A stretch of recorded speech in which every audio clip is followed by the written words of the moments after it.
अगर आपके जीवन में संतान का सुख नहीं है, घर में कलह है, कर्मों का बोझ महसूस होता है और लगता है कि भगवान ने आपकी पुकार नहीं सुनी, तो आज की ये कथा पूरी सुनना, क्योंकि वैकुंठ एकादशी केवल व्रत नहीं बल्कि भाग्य बदलने का द्वार है।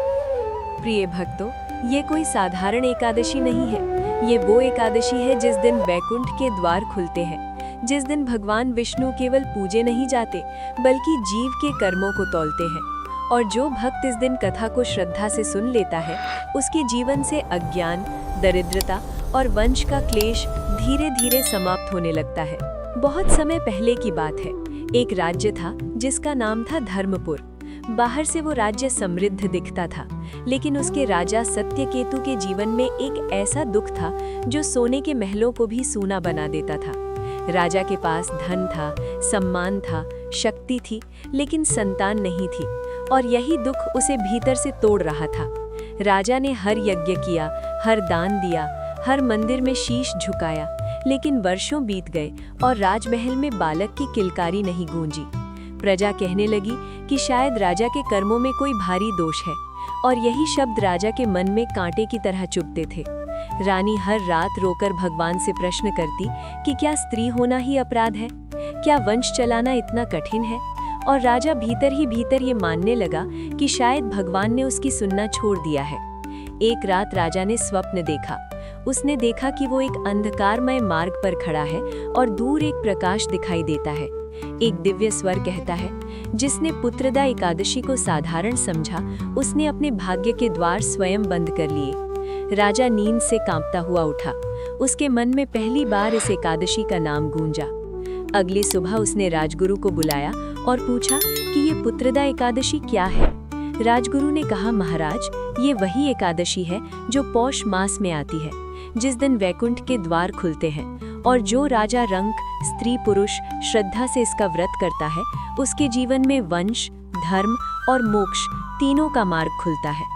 राजा ने पूछा कि अगर ये इतना प्रभावशाली है तो अब तक मेरे जीवन में क्यों नहीं आया। गुरु ने उत्तर दिया, क्योंकि जब तक मन में अहंकार रहता है तब तक व्रत फल नहीं देता। ये व्रत मांगने का नहीं, समर्पण का व्रत है। राजा की आंखों से आंसू बहने लगे। उसने पहली बार स्वीकार किया कि उसने भगवान को केवल अपने सुख के लिए पुकारा, कभी स्वयं को नहीं बदला। राजगुरु ने कहा, महाराज, इस बार आने वाली पौष पुत्रदा एकादशी पर आप केवल उपवास नहीं करेंगे, आप अपने कर्मों का उपवास करेंगे, अपने अहंकार का त्याग करेंगे, और तभी भगवान विष्णु प्रसन्न होंगे। राजा ने उसी क्षण संकल्प लिया कि वो इस एकादशी को जीवन का अंतिम अवसर मानेगा। या तो भगवान मार्ग दिखाएंगे या वो स्वयं को भगवान के चरणों में समर्पित कर देगा। एकादशी से एक दिन पहले राजा ने दान किया, लेकिन दिखावे के लिए नहीं। उसने गरीबों से क्षमा मांगी, अपने सेवकों से कठोर शब्दों के लिए क्षमा मांगी, और पहली बार राजा नहीं बल्कि एक साधक बनकर रानी के साथ व्रत की तैयारी की।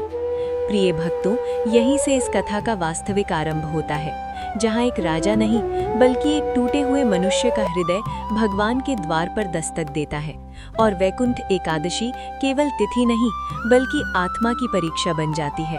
प्रिय भक्तों, पौष पुत्रदा एकादशी का दूसरा चरण वही होता है जहाँ व्रत केवल नियम नहीं रह जाता बल्कि मनुष्य की सहन शक्ति की वास्तविक परीक्षा शुरू हो जाती है। राजा सत्यकेतु ने एकादशी के पूर्व संध्या से ही अन्न त्याग दिया था, लेकिन अन्न का त्याग जितना सरल लगता है उतना होता नहीं, क्योंकि जैसे जैसे रात गहराती है वैसे वैसे मन पुराने सुखों और इच्छाओं को जगाने लगता है।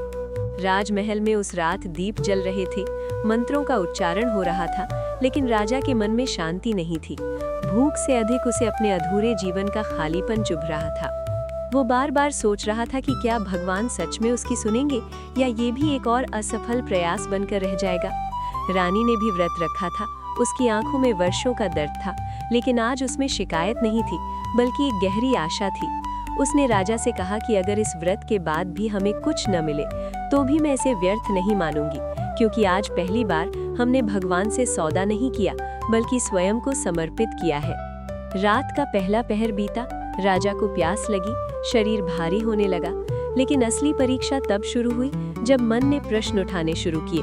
क्या इतने वर्षों की पीड़ा के बाद भी भगवान मौन रहेंगे? क्या वंश का सुख केवल भाग्य का खेल है?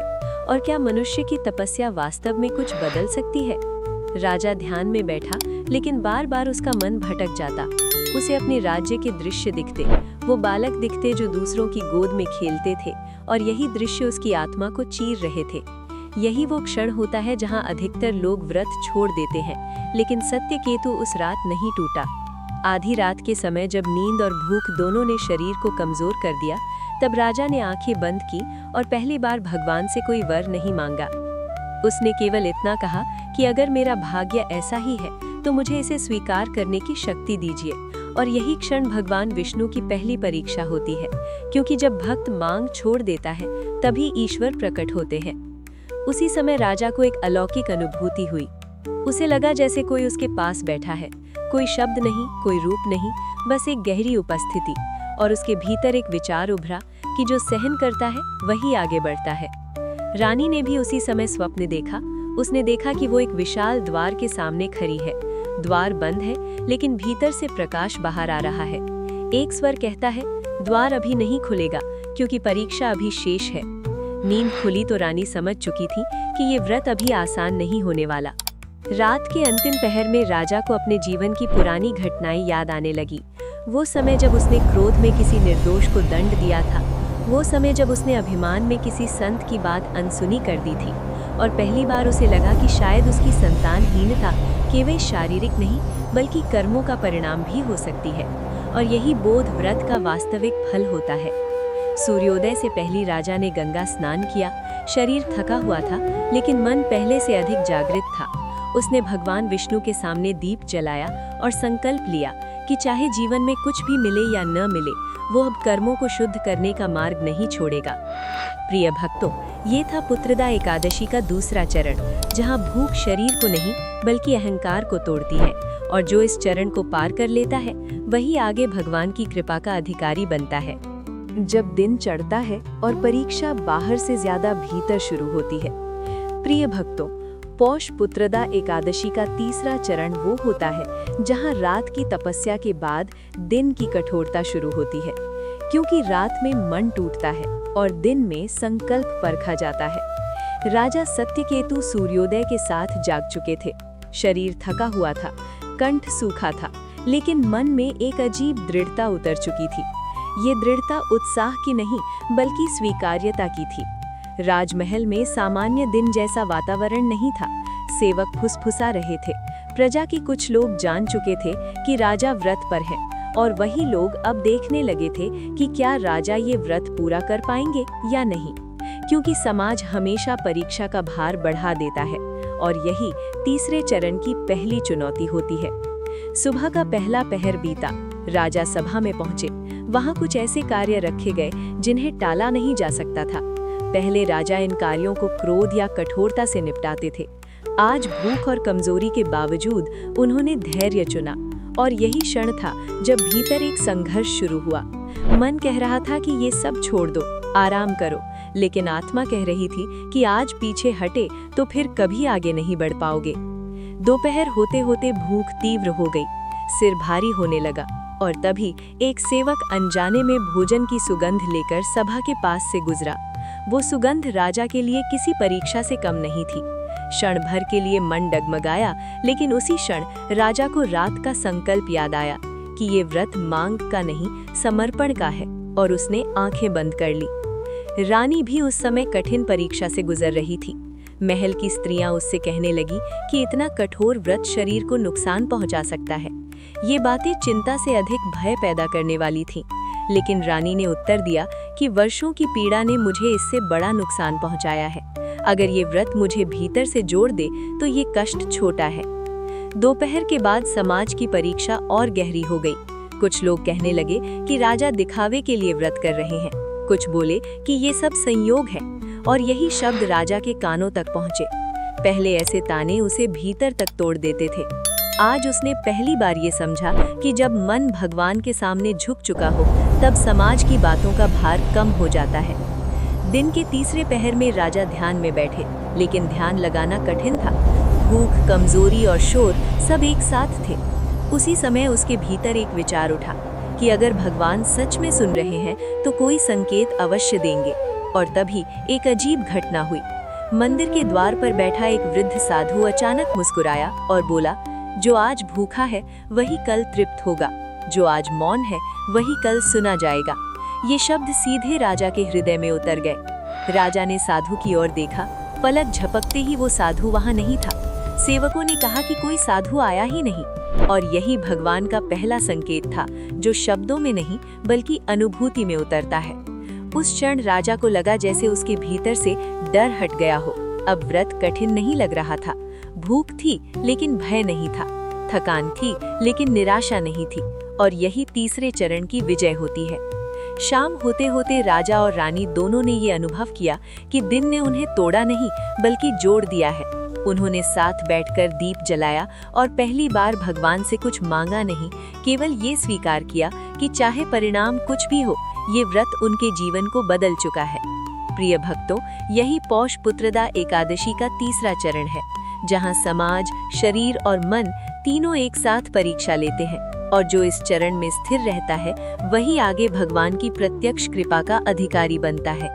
जब दिन ढलता है और आत्मा का पलड़ा भारी होने लगता है, प्रिय भक्तों, पौष पुत्रदा एकादशी का चौथा चरण वही होता है जहां दिन भर की तपस्या के बाद संध्या मनुष्य के भीतर सबसे कठिन प्रश्न खड़े कर देती है, क्योंकि संध्या में शरीर थका होता है और मन परिणाम मांगने लगता है।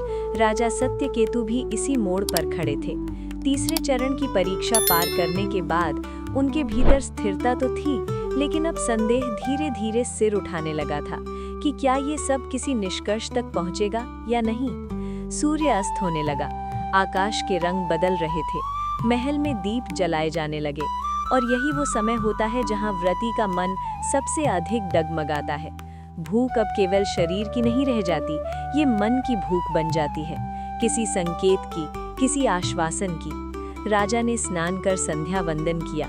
शरीर में शक्ति बहुत कम थी, लेकिन आंखों में एक अजीब चमक थी, जैसे भीतर कुछ जाग चुका हो। रानी भी उनके साथ बैठी थी। उनके हाथ कांप रहे थे, लेकिन उनके मन में दृढ़ता थी। दोनों ने एक साथ दीप जलाया और मौन में बैठ गए। महल के बाहर शोर था, लोग बातें कर रहे थे। कुछ कह रहे थे कि अब देखो क्या होता है, कुछ हंस रहे थे और कुछ मन ही मन प्रार्थना कर रहे थे। ये सब शब्द राजा के कानों तक पहुंच रहे थे, और यही विश्वास और संदेह का संघर्ष शुरू हुआ।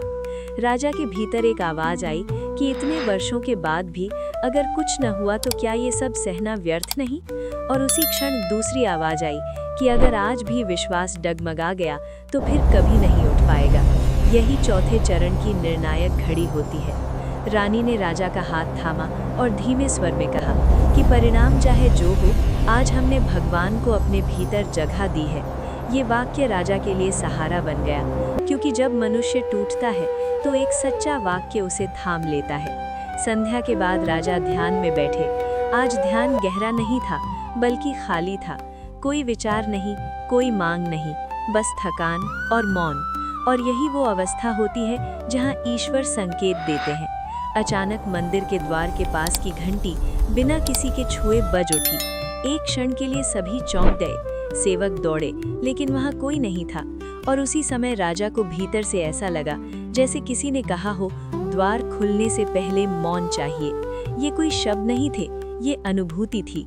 राजा की आंखों से आंसू बहने लगे। ये आंसू दुख के नहीं थे, ये उस बोझ के थे जो वर्षों से उनके हृदय पर था और आज पहली बार हल्का हुआ था। उन्हें लगा जैसे उन्होंने किसी बंद दरवाजे के सामने बैठकर दस्तक देना बंद कर दिया है, और अब भीतर से ही द्वार हिल रहा है। रानी को भी उसी समय एक दृश्य दिखाई दिया। उसे लगा जैसे दूर कहीं एक विशाल प्रकाश है। वो पास नहीं आया, लेकिन उसने अंधकार को पीछे हटा दिया, और यही वैकुंठ द्वार की पहली झलक होती है। पूर्ण दर्शन नहीं, केवल आश्वासन। संध्या के बाद रात गहराने लगी। भूख अब भी थी, कमजोरी अब भी थी, लेकिन भय नहीं था।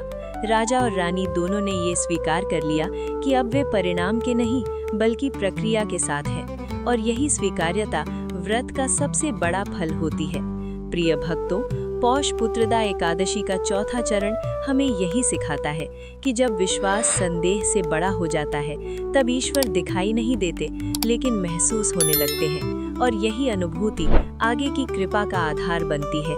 जब नींद शरीर को बुलाती है और आत्मा जागरण मांगती है, प्रिय भक्तों, पौष पुत्रदा एकादशी का 5वां चरण वही होता है जहां दिन भर की तपस्या के बाद रात्रि जागरण साधक के संकल्प को अंतिम बार तौलती है, क्योंकि रात में शरीर हार मान लेता है और मन पुराने आराम की ओर लौटना चाहता है। राजा सत्यकेतु और रानी इस कठिन मोड़ पर पहुंच चुके थे। संध्या की अनुभूति ने उन्हें भीतर से स्थिर कर दिया था, लेकिन अब रात का लंबा अंधकार सामने था।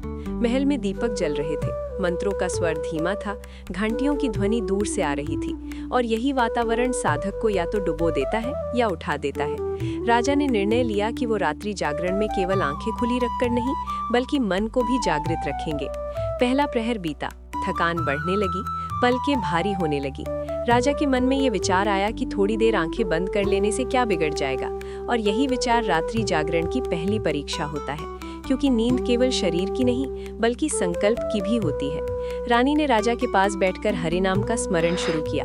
उसका स्वर बहुत धीमा था, लेकिन उसमें वर्षों का विश्वास था, और वही स्वर राजा के लिए सहारा बना, क्योंकि जब साधक अकेला नहीं होता तब परीक्षा आसान हो जाती है। दूसरे प्रहर में शरीर और कमजोर हो गया, भूख और प्यास दोनों अपना प्रभाव दिखाने लगी। राजा को लगा जैसे हृदय की धड़कन तेज हो रही हो, और मन ने फिर प्रश्न उठाया कि क्या ये सब सहना आवश्यक है।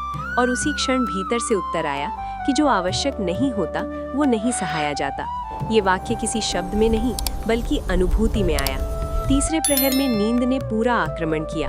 राजा का सिर झुकने लगा, रानी की आंखें भी भर आईं, लेकिन दोनों ने एक दूसरे का हाथ थाम लिया, और ये स्पर्श किसी मंत्र से कम नहीं था, क्योंकि ये याद दिला रहा था कि ये व्रत केवल व्यक्तिगत नहीं बल्कि साझा तपस्या है। इसी समय मंदिर में विष्णु सहस्त्र नाम का पाठ आरंभ हुआ।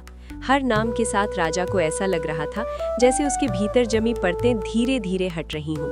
उसे अपने जीवन की गलतियां, अपने अधूरे निर्णय, अपने अहंकार के क्षण सब एक साथ दिखने लगे। लेकिन आज उनमें पीड़ा नहीं थी बल्कि स्वीकार था, और यही स्वीकार रात्रि जागरण का वास्तविक फल होता है।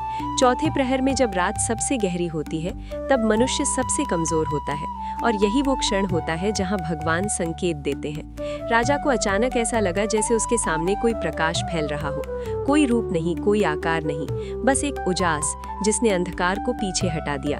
और उसी क्षण उसके भीतर एक वाक्य गूंजा, जो जागता है वही द्वार पर पहुंचता है। रानी ने भी उसी समय अनुभव किया कि उसका मन हल्का हो गया है, जैसे वर्षों का बोझ उतर गया हो। दोनों की आंखों से आंसू बहने लगे, लेकिन ये आंसू थकान के नहीं बल्कि समर्पण के थे। रात्रि जागरण अब बोझ नहीं रहा था, वो साधना बन चुका था। राजा को ये समझ आने लगा कि भगवान को पाने का मार्ग कष्ट से नहीं बल्कि पूर्ण समर्पण से खुलता है, और ये समर्पण केवल व्रत से नहीं बल्कि जागृत चेतना से आता है। रात के अंतिम प्रहर में राजा ने भीतर ही भीतर ये संकल्प लिया कि चाहे जीवन में संतान मिले या न मिले, वो इस मार्ग से पीछे नहीं हटेगा। और यही वो क्षण होता है जहां भगवान विष्णु की कृपा बीज के रूप में हृदय में उतरती है। सूर्योदय से ठीक पहले आकाश का रंग बदलने लगा, पहली किरण दिखाई दी, और राजा ने अनुभव किया कि जैसे किसी ने उसके कंधे से बोझ हटा दिया हो। थकान अब भी थी, लेकिन निराशा नहीं थी, और यही 5वें चरण की विजय होती है। प्रिय भक्तों, पौष पुत्रदा एकादशी का ये चरण हमें सिखाता है कि रात्रि जागरण केवल नींद से लड़ना नहीं बल्कि अपने भीतर के अज्ञान को जागृत करना है, और जो इस जागरण को पूर्ण कर लेता है उसके लिए वैकुंठ का द्वार दूर नहीं रहता। जब रात टूटती है और प्रभात के साथ भाग्य की दिशा बदलती है। प्रिय भक्तों, पौष पुत्रदा एकादशी का छठा चरण वही होता है जहां रात्रि जागरण के बाद ब्रह्म मुहूर्त साधक के लिए वरदान या परीक्षा बनकर आता है, क्योंकि इस समय शरीर थका होता है लेकिन चेतना सबसे अधिक सूक्ष्म और ग्रहणशील होती है। राजा सत्यकेतु और रानी ने पूरी रात जागरण किया था। आंखें लाल थी, शरीर शिथिल था, लेकिन मन अजीब तरह से शांत और उजला हो चुका था, जैसे भीतर कोई दीपक जल रहा हो। ब्रह्म मुहूर्त में मंदिर की घंटियां बजीं, आकाश में तारे मंद पड़ने लगे, और पूर्व दिशा में हल्का उजास फैलने लगा। यही वो समय होता है जब देवता भी साक्षी बनते हैं कि कौन साधक अपने संकल्प पर अंत तक टिका है। राजा ने स्नान किया, शीतल जल ने शरीर को झकझोर दिया, लेकिन उसी झटके के साथ भीतर की आलस्य भी टूट गई, और ये संकेत था कि आज की कसौटी केवल सहन शक्ति की नहीं बल्कि विनम्रता की है। राजा और रानी ने तुलसी के समक्ष दीप जलाया, हाथ जोड़कर बैठे, और आज पहली बार उन्होंने कोई संकल्प नहीं दोहराया, कोई इच्छा नहीं रखी, बस मौन में बैठे रहे, क्योंकि वे समझ चुके थे कि अब मांगने का समय नहीं रहा, अब केवल स्वीकार का समय है। इसी मौन में राजा के मन में एक अंतिम प्रश्न उठा, क्या पारण के बाद जीवन फिर वैसा ही हो जाएगा जैसा पहले था? क्या ये दिव्यता केवल इस व्रत तक सीमित रहेगी? और यही प्रश्न ब्रह्म मुहूर्त की अंतिम कसौटी होती है, क्योंकि यहाँ साधक परिणाम को लेकर फिर से चिंतित हो सकता है। उसी क्षण राजा को भीतर से ये अनुभूति हुई कि जो भीतर बदल गया वो बाहर से फिर वैसा नहीं रह सकता। ये कोई शब्द नहीं थे, ये एक दृढ़ विश्वास था जो अचानक उसके हृदय में स्थिर हो गया। और यही विश्वास भगवान विष्णु की प्रत्यक्ष कृपा का पहला संकेत होता है। रानी को भी उसी समय एक अलग अनुभूति हुई। उसे लगा जैसे वर्षों की उदासी अब उसके मन में जगह नहीं बना पा रही, जैसे कोई अदृश्य हाथ उसके मन के घावों पर मरहम रख रहा हो। और वो समझ गई कि भले ही परिणाम कुछ भी हो, ये व्रत उसे अधूरी नहीं रहने देगा। पारण से पहले एक अंतिम परंपरा निभाई जानी थी, दान। राजा ने निर्धनों को वस्त्र और अन्न दिया, लेकिन इस बार दान में दिखावा नहीं था। उसकी आंखों में वही विनम्रता थी जो भीतर उतर चुकी थी। और यही दान फलदायी होता है, क्योंकि इसमें अहंकार नहीं होता। इसी समय वही वृद्ध साधु फिर से दिखाई दिया, जो तीसरे चरण में प्रकट हुआ था।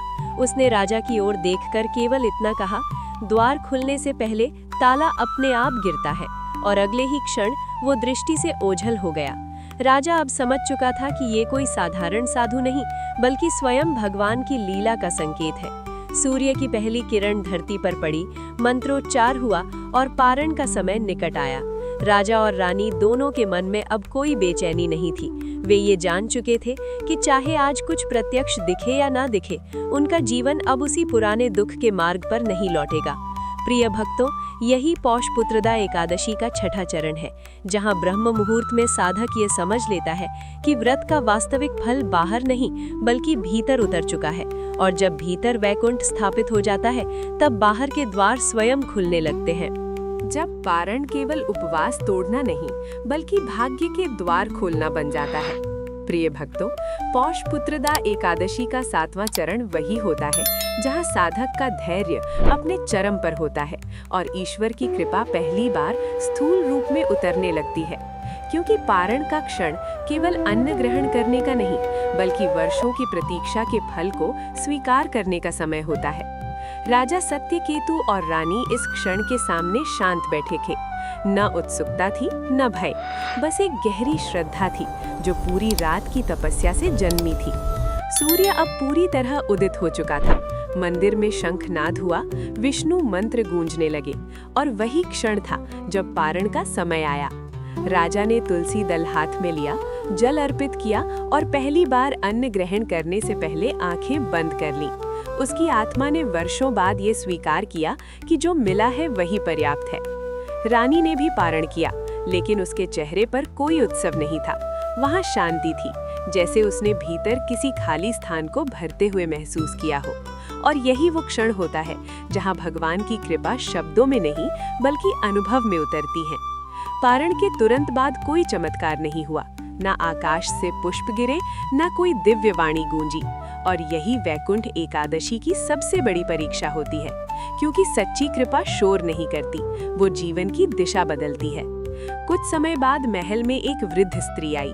उसने राजा के चरणों में प्रणाम किया और कहा कि वो वर्षों से एक दासी है जो एक विशेष बात बताने आई है। उसने बताया कि रानी के गर्भ में अब जीवन का स्पंदन आरंभ हो चुका है। ये सुनते ही महल में सन्नाटा छा गया। राजा और रानी दोनों स्तब्ध रह गए, क्योंकि ये वही बात थी जिसकी उन्होंने वर्षों तक प्रतीक्षा की थी। रानी की आंखों से आंसू बहने लगे, लेकिन इस बार वे आंसू दुख के नहीं बल्कि कृतज्ञता के थे।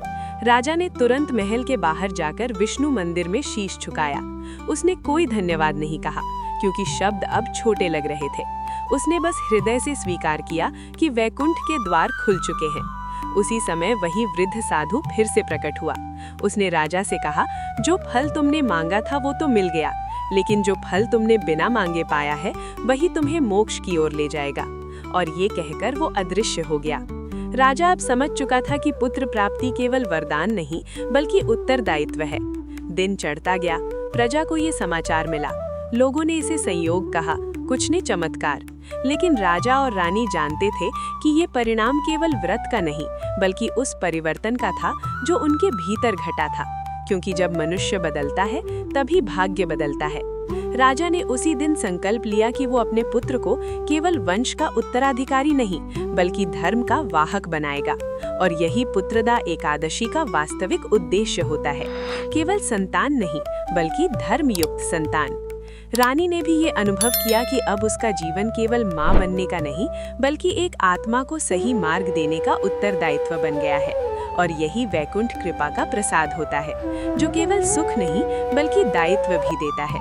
प्रिय भक्तों, यही पौष पुत्रदा एकादशी का 7वां चरण है, जहाँ वर्षों की प्रतीक्षा के बाद फल मिलता है, लेकिन वो फल मनुष्य को बांधता नहीं बल्कि और अधिक धर्म की ओर प्रेरित करता है। जब वरदान मिल जाता है और उसकी रक्षा स्वयं साधना बन जाती है।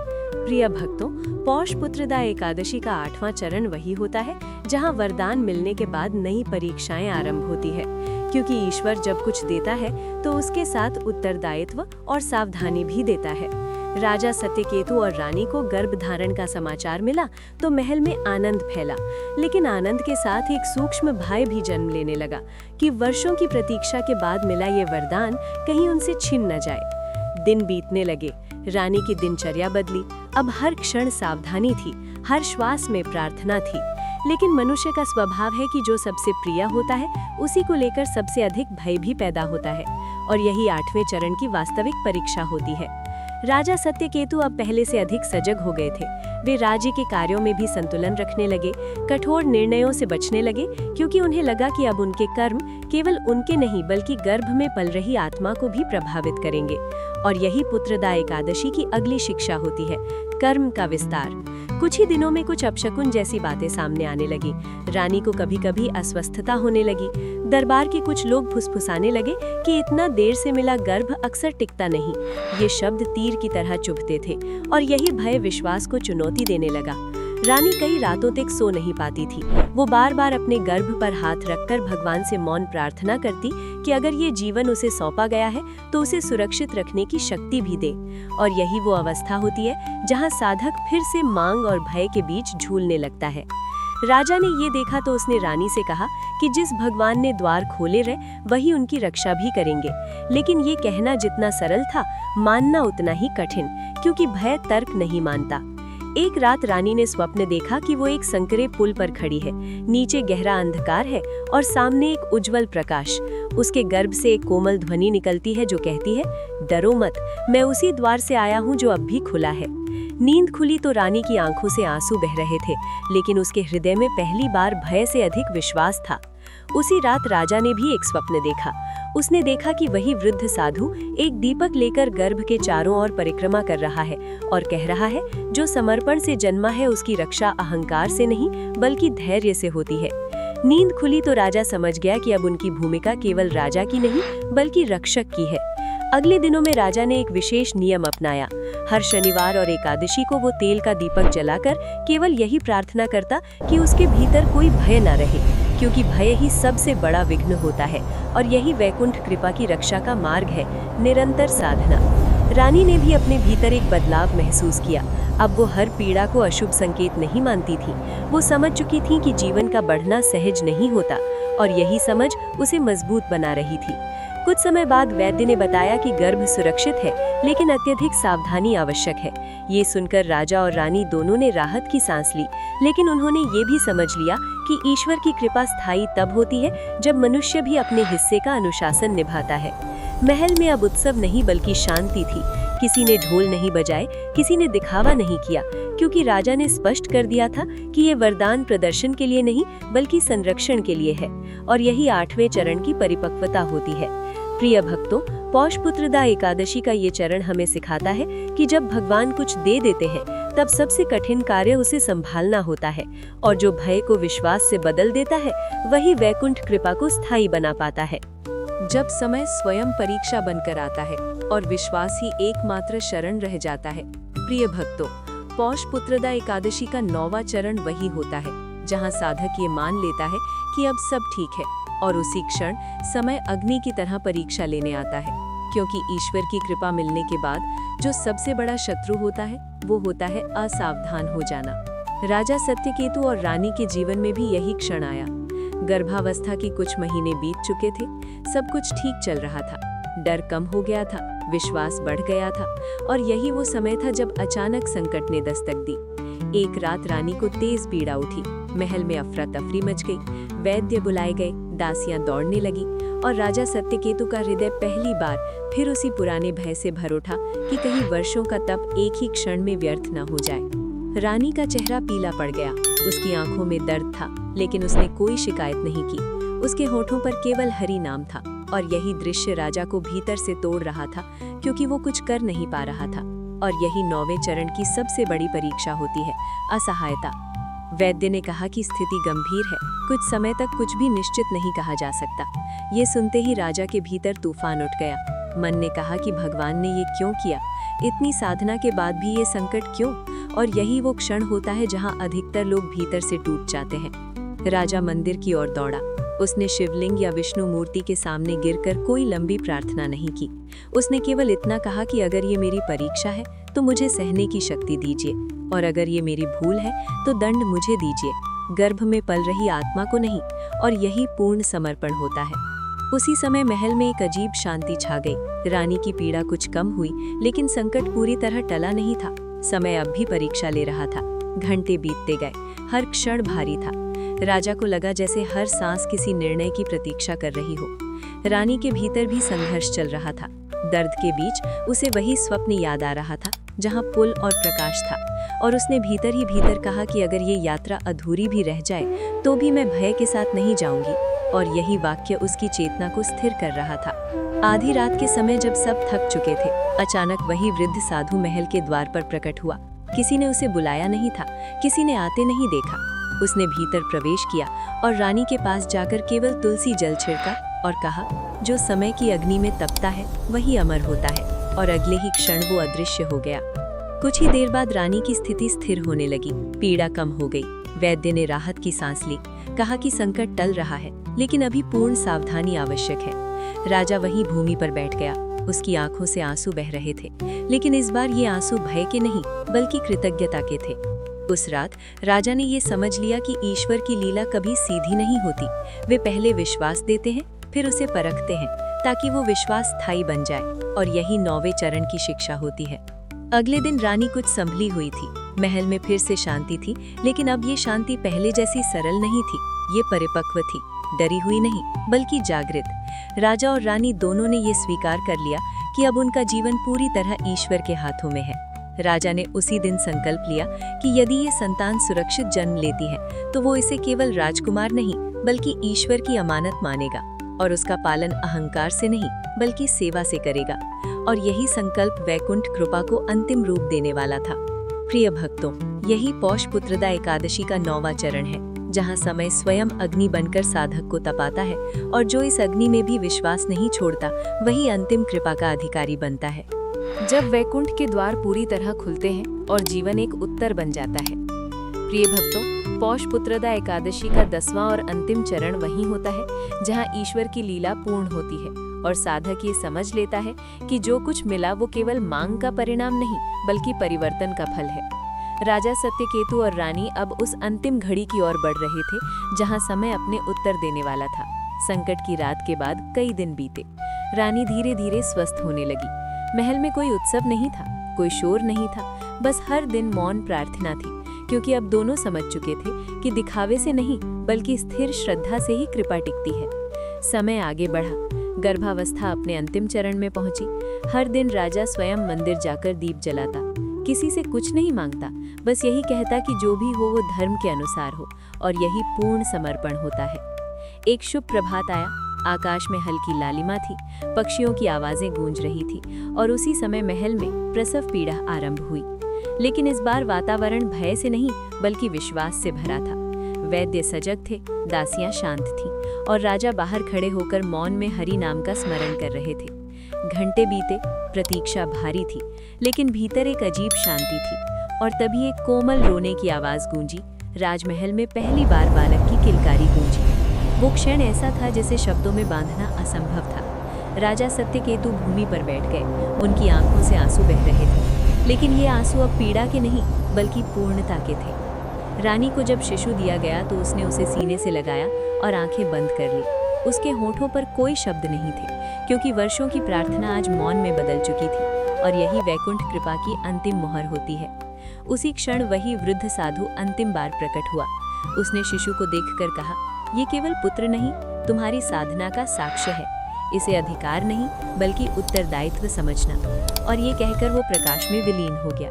अब राजा और रानी जानते थे कि ये कोई साधारण जीवन नहीं बल्कि ईश्वर की अमानत है। राजा ने उसी दिन घोषणा की कि ये बालक केवल राज सिंहासन का वारिस नहीं बल्कि धर्म का सेवक बनेगा। उसकी शिक्षा में अहंकार नहीं बल्कि करुणा होगी। और यही पुत्रदा एकादशी का वास्तविक फल होता है, धर्मयुक्त संतान। समय बीतता गया, राज्य में समृद्धि आई, लेकिन उसके साथ विनम्रता भी आई। राजा अब कठोर नहीं था, वो न्यायी था। रानी अब दुखी नहीं थी, वो स्थिर थी। और बालक के चेहरे पर एक अद्भुत तेज था, जैसे वैकुंठ की झलक धरती पर उतर आई हो। राजा सत्यकेतु ने जीवन के अंत तक पौष पुत्रदा एकादशी का व्रत नहीं छोड़ा, क्योंकि वो जान चुका था कि इस व्रत ने उसे केवल पुत्र नहीं बल्कि नया जीवन दिया है। और यही इस कथा की पूर्णता है। प्रिय भक्तों, ये कथा हमें यही सिखाती है कि वैकुंठ एकादशी केवल संतान देने का व्रत नहीं बल्कि मनुष्य को भीतर से बदलने का पर्व है। और जब भीतर परिवर्तन होता है तभी बाहर चमत्कार संभव होता है।